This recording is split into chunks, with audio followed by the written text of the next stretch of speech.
Good evening, villagers. This is Arnie. It's Pepper Tree Villa you're watching, and this is the Daily Dose of Disney, or what we call PTV3D. I hope you're all having a good evening, or have had a good evening. It is now into the morning on the East Coast, and it's getting rather late here on the West Coast. But I wanted to fit this in before I actually went to bed tonight. So let's go ahead and get started. And this is... I know.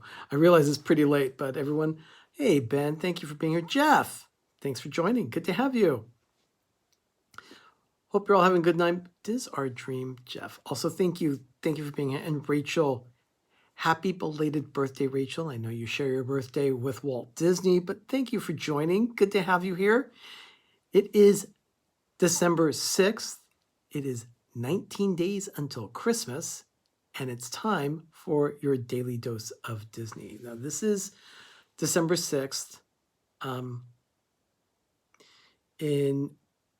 1903, Walt's younger sister, Ruth, was born. This is the sister that Walt writes an annual letter to every year for her birthday. So always on December 6th, he has a letter ready for his sister. And it includes, quite a bit of information usually about what's been happening in his life, especially when the studio started and then Disneyland was developed, the whole bit.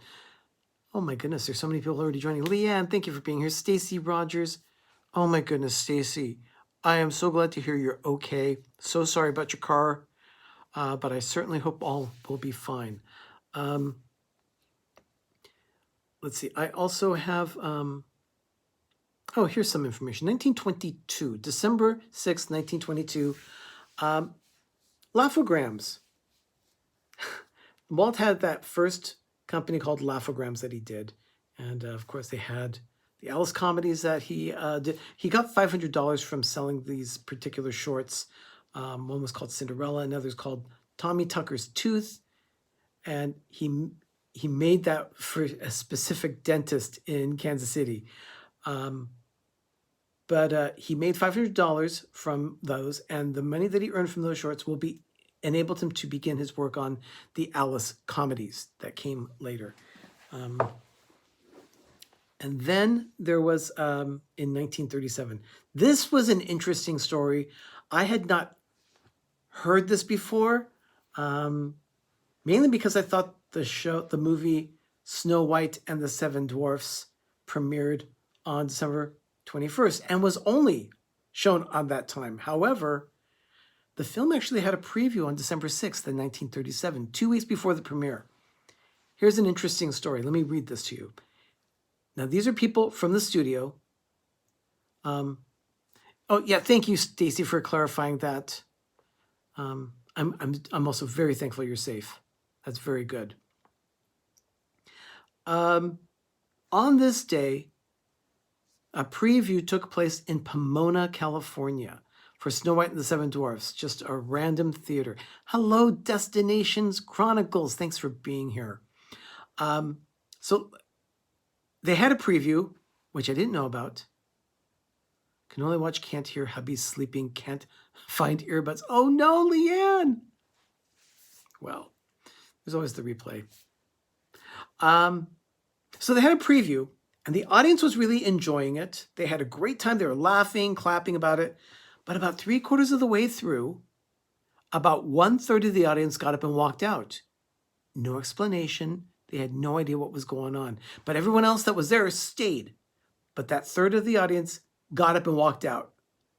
And this was freaking out everyone from the studio. They had no idea what was going on until they found out later that that third of the audience were all local college students, and they had to get back to their dormitory before curfew hit. I think that's hysterical. I think it's a great story, but man, fantastic. Can you imagine that? I would be freaking out myself.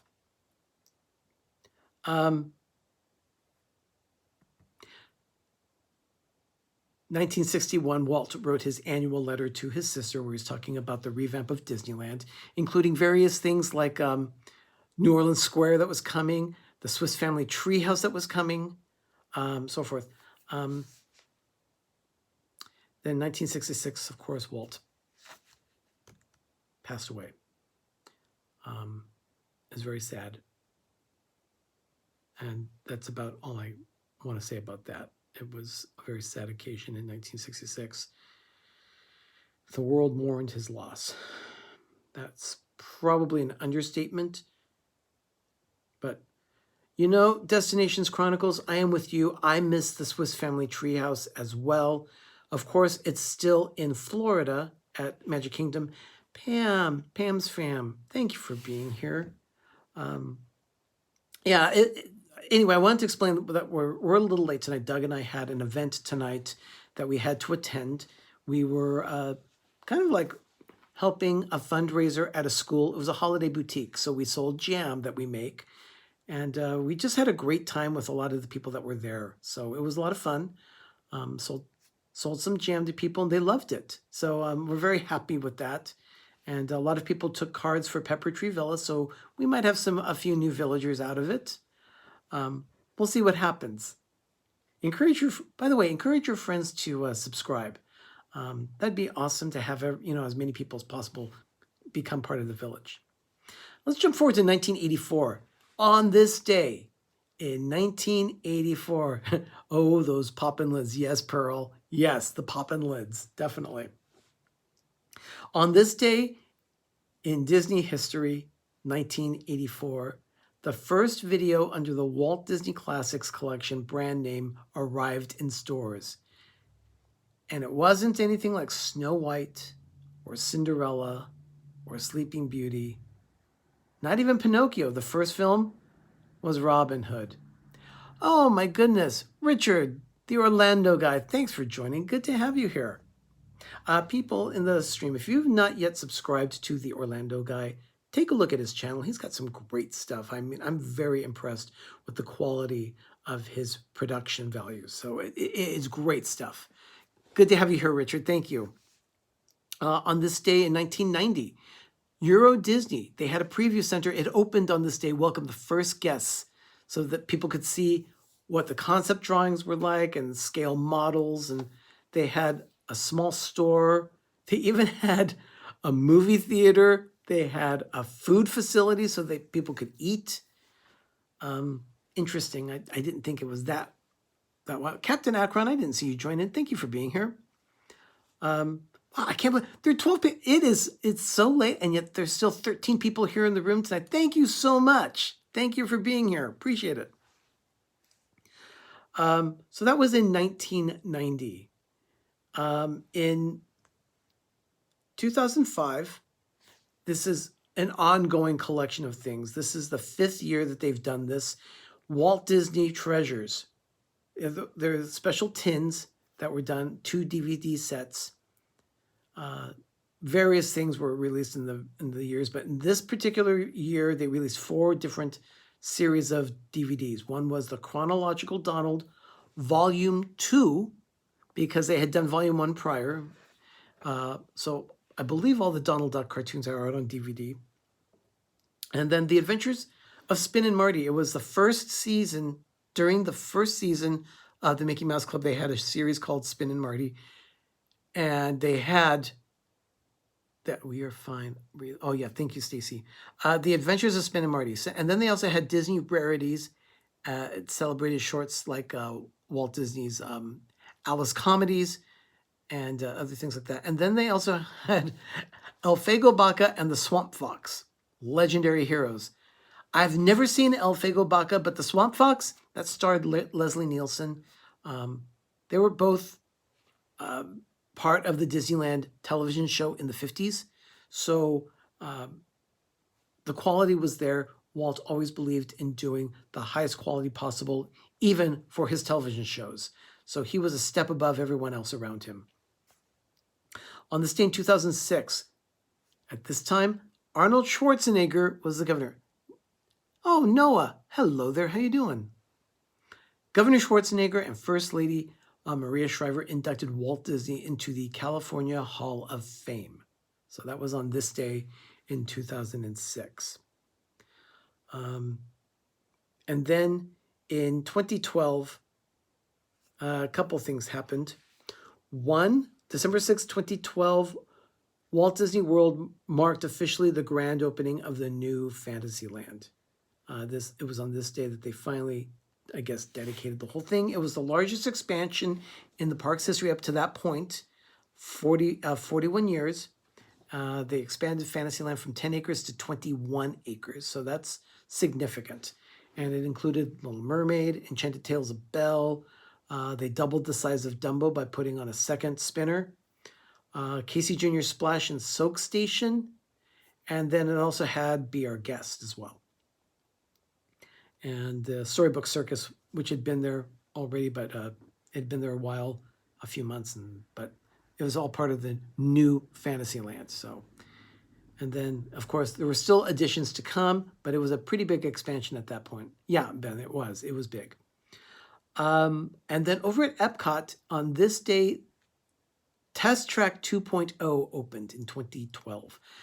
Doug and I were there in early October of 2012, so we missed all of these openings, kind of frustrated because this is all still new to us. We have not seen any of the the mine train or anything like that. We haven't seen that at all. So I'm looking forward to going to Disney World in a couple of years and actually experiencing some of that stuff. So that's what happened in 2012. Now, I did a quick post on Instagram and also on Twitter, included it as the thumbnail for this video, and that was Captain EO. And that's because on this day in 2015, Captain EO officially closed at Epcot, and it made way they made way for the Disney and Pixar Short Film Festival at that theater at Epcot. So that is all I have in history. If you have not yet checked it out, Ben dropped a video yesterday. I'd encourage you to do this. We haven't as many views on this video as I thought we would, but please go back and check Ben's video on how to light a Christmas tree the Pepper Tree Villa way. He shows you exactly what he does, including taking a branch, fluffing the branches the right way so that you can get the cord of the lights wrapped around just the right way. It's very informative. It's a great resource for lighting a tree, so you can get lights all the way through. Also today, Rob Fuzz celebrated 2 years of live streaming on YouTube, so go check it out. He did a live stream with a lot of channels participating. Doug and I were on at one point. Ben, of course, was on as well earlier than we were, but we were on. We shared the time with Kelly and Mama Mouse of Myers and the Mouse. Kelly of the Mickey Bunch was there. We also had Dale of theliveplace.com, who I'd like to thank also for hosting all of our channels on his website and advertising it for us. And then also Dougie of Waltograms was there. So Rob Fuzz, congratulations. You deserve it. 2 years. How fun is that? Fantastic. Leanne, thank you for mentioning that. This is one of 2 trees that flank this dining room hutch with all of our stemware and dishes. This is called the travel trees. So both trees, there's one over that way, and then there's one directly behind me. These are the trees that have ornaments from all over the world. When people go visit places, friends and family, they will bring things to us. Keychains, ornaments, various things, and also some other mementos that we have for special events. Like, for instance, these streamers here, these are from my nephew's wedding a few years ago. And instead of throwing rice, we all waved streamers. Well, thank you so much. I'm glad you like that. It's actually a rather full tree, lots of ornaments. The lights on it are red and yellow, and they actually represent wine. So red and white wine, because we're in the dining room and we happen to drink wine occasionally with when we have guests over here at the villa. Various ornaments. I'd say that between the 2 trees there are probably between 500 and 600 ornaments.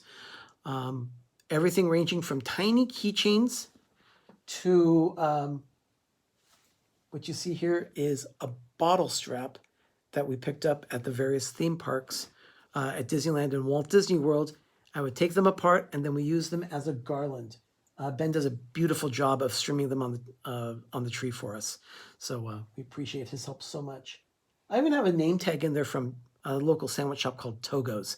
That was my first job back in the 80s. So I still have that name tag and I keep it there all the time. Stacy, I bet you could use 12 glasses of wine tonight after your experience. So that's the travel trees. So, oh, thank you so much. I'm so glad that you like that. We will be back tomorrow for another episode of The Daily Dose. I'm not exactly sure of the time yet. I've got to check the schedule and see what's going on around here. And then I'll be able to put it out there and say, hey, here we are. Come watch us. So pay attention. If you don't know how to get a hold of us like that, or if you don't get alerts like that, follow us on Instagram, Twitter, and Facebook at Pepper Tree Villa. We have all of our information. I always post on all 3 of those social networks when I'm going to be going live with the Daily Dose of Disney. So, on that note, I would like to thank everyone for your time this evening. It's so late, and thank you. Everyone's been with me the whole time. 12 people still in the stream. Thank you so much for staying with me. Samantha, good to see you. But it's been a pleasure talking with my village. I always enjoy that. On your way out, don't forget to hit that like button on this video.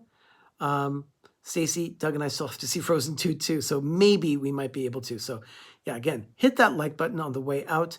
I'm going to go ahead and shut down here and probably take a shower and crawl in bed. I'm a little tired tonight. So everyone, you have a wonderful evening. Have a great, big, beautiful tomorrow. I'll see you tomorrow with another episode of The Daily Dose of Disney. Thanks, everyone. Good night.